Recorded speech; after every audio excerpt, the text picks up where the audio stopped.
Thank you, Mr. Chair, and thank you for this meeting. And Madam Secretary, really appreciate you being here. I'm going to talk about something different, regional tech hubs.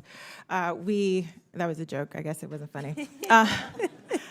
Similar to my other colleagues here, would appreciate your full consideration of the regional tech hub from our community that is not based in one of the largest cities in the state. Coming from Ohio's 13th congressional district, we do have a bit of a shadow over us from the larger cities, including Cleveland, Columbus, and Cincinnati. In Columbus, where Central Ohio is, we know that in Central Ohio, where the Intel project is, we hear a lot about the work from your agency and what is going to happen, but I encourage you to look at us in Northeastern Ohio, as well as some other areas, smaller areas that have a lot to contribute to the opportunities to onshore chip manufacturing, as well as other domestic domestic manufacturing in places that are very much used to doing so and have the spirit to do it as well. And not to mention the talent. I want to also thank you for your commitment to Northeast Ohio. We were in Cleveland together to announce some minority business opportunities, which is important to getting more folks into these industries, and recently held a webinar around accessing CHIPS funding for our community. We welcomed economic development companies, large businesses, nonprofits, as well as our universities, and they had a lot of questions, and I know that we submitted those to your office and look forward to the responses that we get from them. Just really want to hone in on the workforce conversation, because there's not an industry that I've met with that has said that they aren't struggling with the workforce, and certainly in manufacturing and technology, we experience that as well.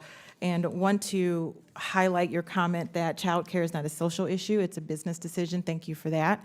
But specifically, if you could talk to us about the private businesses and what incentives or encouragement are you sharing with them to make sure we're getting locally based, Ohio-based folks on these Ohio-based projects. Certainly we take pride in the work that we're doing, but we want to make sure that the folks in our communities are accessing them. How are you encouraging, incentivizing, demanding, mandating, if you will, those folks to work with our local employees? Great, excellent, thank you. And it was great to visit with you. I thought we had a great visit. By the way, I just again want to say on tech hubs, I hear what you're saying, and we take that into account.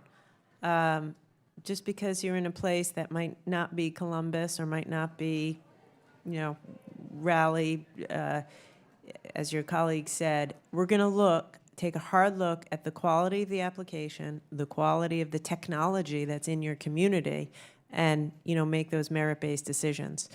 With respect to your other question, I would say for the CHIPS money, we are requiring every company that applies as part of their application to show us their workforce plan. And I've actually built a team in the CHIPS office who just works with these companies to develop their workforce plans.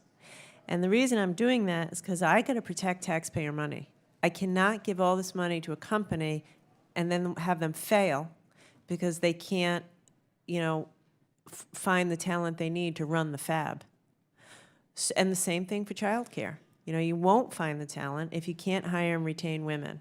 So we are asking every company to do what you just said. What are your relationships with local universities, with local high schools, with local training partners, with local community colleges? How are you going to train the people in the community to do the jobs in your facilities? These fabs are massive. 5,000 people to build them, 5,000 people to work there. And so that's why when I say the workforce is as important as the technology, it is, and they got to train the people in the community if they're going to be successful. Thank you for your answer, and thank you, Mr. Chair. I yield back.